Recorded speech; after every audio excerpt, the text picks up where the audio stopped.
INEP enseja Ensino Médio, Linguagens, Códigos e suas Tecnologias, capítulo 2, número 2, Desenvolvendo Competências. As línguas estrangeiras modernas ao seu redor.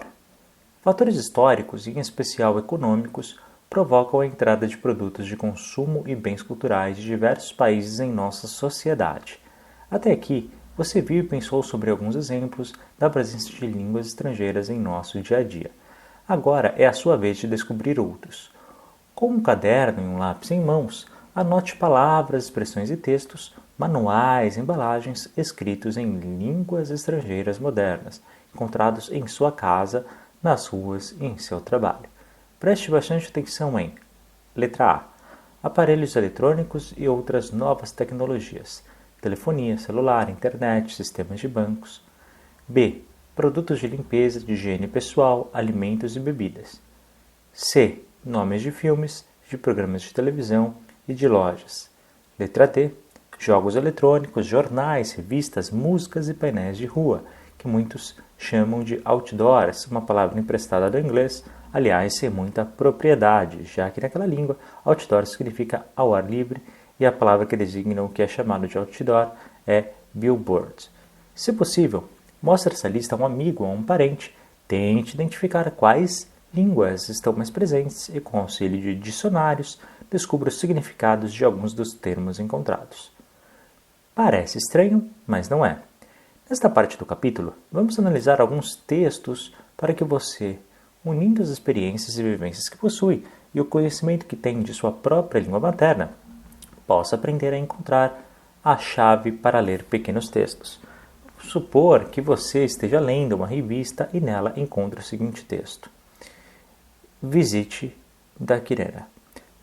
Praias estrudeantes, ondas altas e areias tranas, muitas atrações noturnas e croneones restaurantes fazem de Daquirana um lugar casqueiro para casais que queiram redrachar em um clima romântico. Entre em contato com nossos operadores de viagem e descubra as opções de hospedagem nessa região paradisíaca.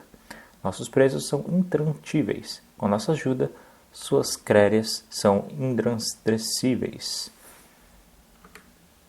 Estranho, não é?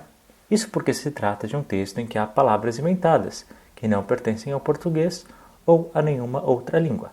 Apesar disso, releia-o e veja se você consegue identificar o tipo de texto, se é uma receita, um artigo, um poema ou um anúncio, e o assunto do que se fala. Em seguida, tente reescrevê-lo substituindo as palavras inventadas por palavras de nossa língua e compare sua versão com a existente no final deste capítulo.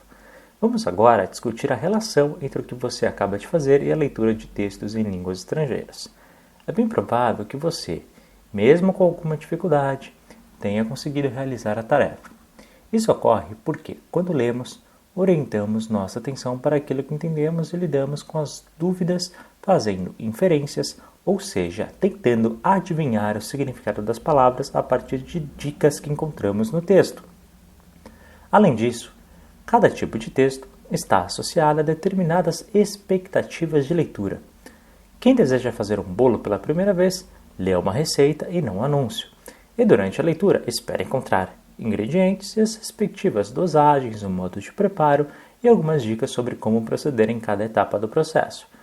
Quem deseja encontrar um determinado capítulo de um livro, lê o índice e espera encontrar não só os nomes dos capítulos, como também a numeração das páginas. Quem deseja descobrir o peso e o prazo de validade de um produto, lê sua embalagem e direciona sua leitura para os números. Afinal, peso e validade são ideias expressas numericamente. Assim, leitor e texto se aproximam e criam expectativas um em relação ao outro. Para esse motivo, para ler o texto, você deve ter utilizado adjetivos bastante positivos, tais como maravilhoso, delicioso, estonteante e inesquecível. Claro, pois ninguém espera ler um anúncio algo como venha jantar em um de nossos restaurantes sujos e horríveis. O anúncio quer vender algo e, por essa razão, a linguagem deve seduzir e atrair o possível comprador. Sempre que você estiver diante de um texto em língua estrangeira, lembre-se, numa primeira leitura geral, identificar o tipo de texto e o assunto, pois isso o ajudará a fazer previsões, facilitando a compreensão.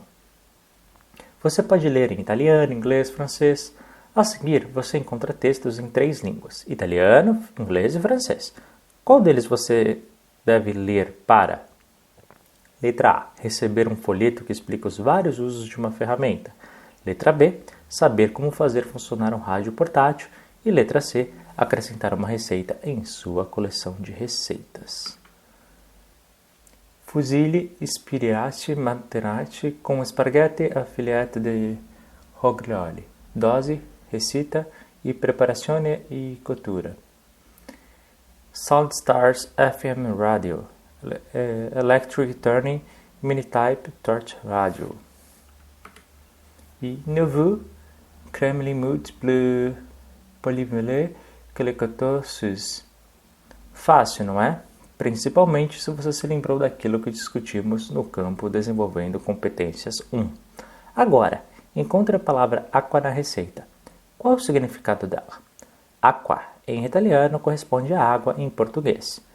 Isso porque a palavra aqua é um cognato, uma palavra em língua estrangeira muito parecida com a correspondente em nossa língua, pois ambas têm a mesma origem, ou seja, foram formadas a partir da palavra aqua do latim. Desta vez, encontre a palavra burro na receita. Não é estranho que essa palavra esteja nesse tipo de texto, afinal, nós falantes da língua portuguesa usamos a palavra burro para indicar um animal de 4 patas, bastante parecida com um cavalo. Entretanto, burro em italiano é o mesmo que manteiga em português. Pois é, este é um exemplo daquilo que chamamos falso cognato, ou seja, uma palavra que parece com outra de nossa língua, mas tem significado completamente diferente.